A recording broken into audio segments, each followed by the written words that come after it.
Hi,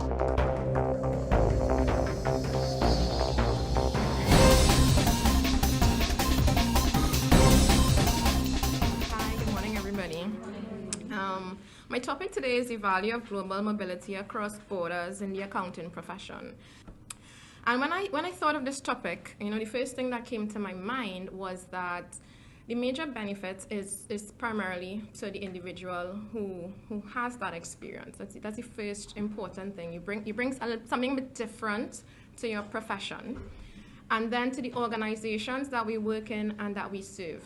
Organizations also benefit from persons having this type of exposure.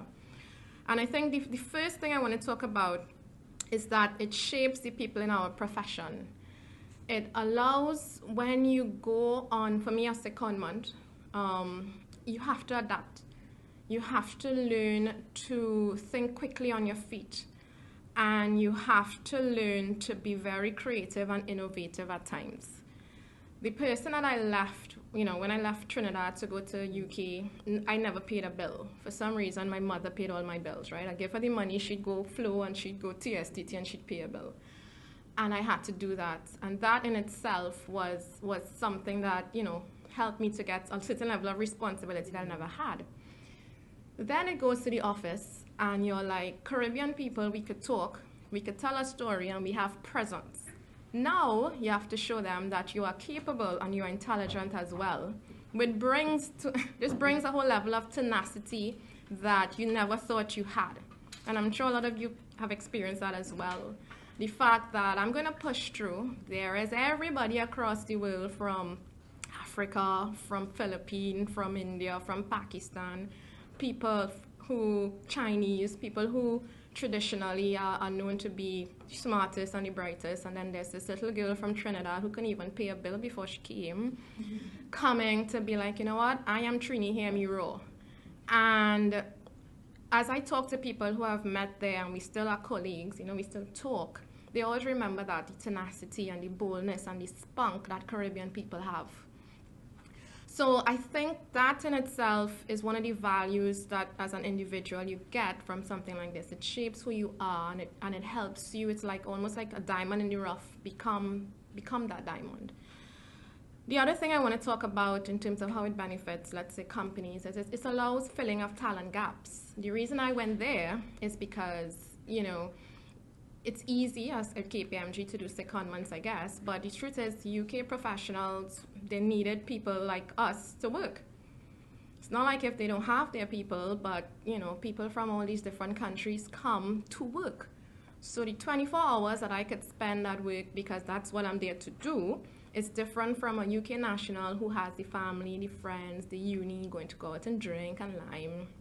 So you fill this talent gap, and I think that's one of the benefits in our profession, that we with the ACCA and our various qualifications can go anywhere in the world very, very easily and fill that gap, even more so with globalization. And that's the next point I want to bring up, which is globalization. The reality is that it's a global universe, it's a global world. And there's a certain level of cross-functional teams that we all have. I remember just recently attending a meeting with persons from the US, France, Germany, UK, Mexico.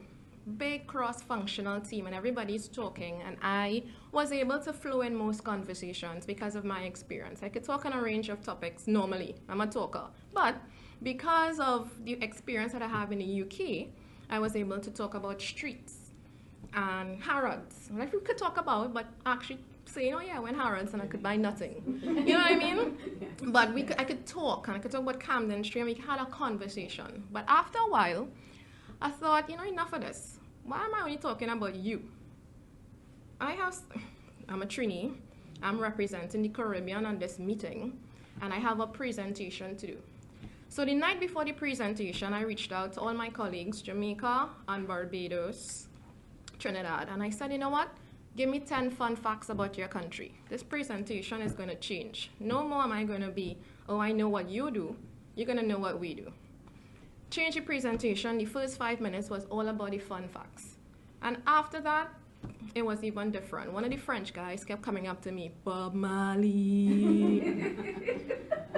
I learned things that Jamaica has the largest butterfly collection, or the largest sets of twins or triplets or something. The Jamaicans actually sent the longest list. Usain was about 3 times. The Trini sent Brian Lara, the Pitch Lake, and the Bajan sent Harrison Caves, and their beaches, and the cricket. And it changed the whole presentation, and we connected differently. They came to me and they talked about all the things they didn't know about the Caribbean, and the relationship had changed in an instant. And that kind of cultural literacy that it brings with something like having this experience is what makes us unique. We are culturally a bit more sensitive now.